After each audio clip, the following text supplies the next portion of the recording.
Quick and easy sambar பொடி நம்ம microwave இருக்குன்னா மைக்ரோவேவ் வச்சு இது பண்ணிடலாம் வறுத்துட்டு அந்த மாதிரிங்கிறது அடுப்போட வேலையே இல்லை. நீங்கள் என்ன பண்ணுங்கள், ஜீரகம் துளியுண்டு, வெந்தயம் துளியுண்டு எல்லாம் ஒரு ஒரு ஸ்பூன் கணக்குன்னு வச்சுக்கோங்களேன். ஒரு டேபிள் ஸ்பூன் கணக்கு, ஒரு 1½ டேபிள் ஸ்பூன் வந்து இது எடுத்துக்கோங்க மிளகு, அப்புறம் கட்டி பெருங்காயம் அதை இதை போட்டுட்டு அது போட்டிருக்கேன். அப்புறம் வந்து துவரம் பருப்பு, கடலப்பருப்பு, உளுத்தம்பருப்பு எல்லாமே ஒரு 1¼ ஸ்பூன் அது போல் எடுத்துக்கோங்க. தென் இது வந்து கொஞ்சம் ஜாஸ்தி இருக்கணும், எது இந்த மல்லி, ஓகே, தனியா அது ஜாஸ்தி இருக்கணும். மிளகா நீங்கள் வந்து சேப்பு மிளகா நல்ல அது காரம் நல்ல காரமாக இருக்கிறதுனா ஒரு 15-16 பீஸ் போட்டுக்கோங்க. அண்டு நான் இப்போ காம்பையும் பிச்சுடுவேன், பிச்சுட்டு எல்லாத்தையுமே சேர்த்து. அண்டு மஞ்சள் உங்களுக்கு வந்து முழு மஞ்சள் இருக்குன்னா கொஞ்சம் ஒரு 2 தட்டு தட்டிட்டு அது நீங்கள் அதில் ஆட் பண்ணிக்கலாம். இல்லைனா கடைசியாக மஞ்சள் பொடி ஆட் பண்ணிக்கலாம்.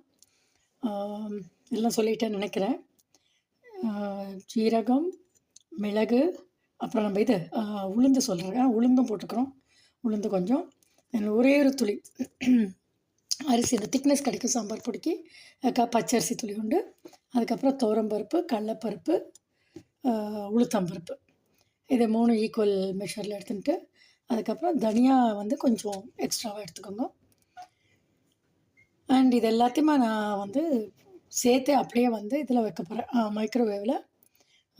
ஒரு 130 ஒரு 1 மினிட்னு வச்சுக்கோங்களேன். அந்த மாதிரியில் வந்து உங்களுக்கு அந்த வாசனை வந்துடும், ஒரு மாதிரி எல்லாத்தையும் ஒரு வறுத்த வாசனை. நீங்கள் வந்து இது வந்து வெறும் ரெடிமேட் சாம்பார் பொடி. 2வது இது வந்து ரொம்ப நாள் படலாம் வச்சுக்க போகிறது, நீங்கள் மாதக்கணக்கில் டக்குன்னு ஒரு இந்த வாரத்தோடு முடிஞ்சிடும், ஒரு 10 நாளில் முடிஞ்சிடும்னா அந்த மாதிரி. ஸோ இது வந்து உடனே மைக்ரோவேவில் வச்சு எடுத்துகிட்டு நீங்கள் மிக்ஸி ஜாரில் போட்டு நல்லா நைஸாக அரைச்சி எடுத்துட்டுருங்க.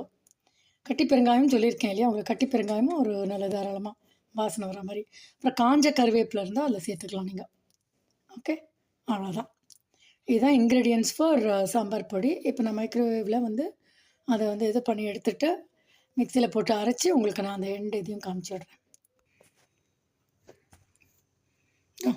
அரைச்சி எடுத்துட்டாச்சு.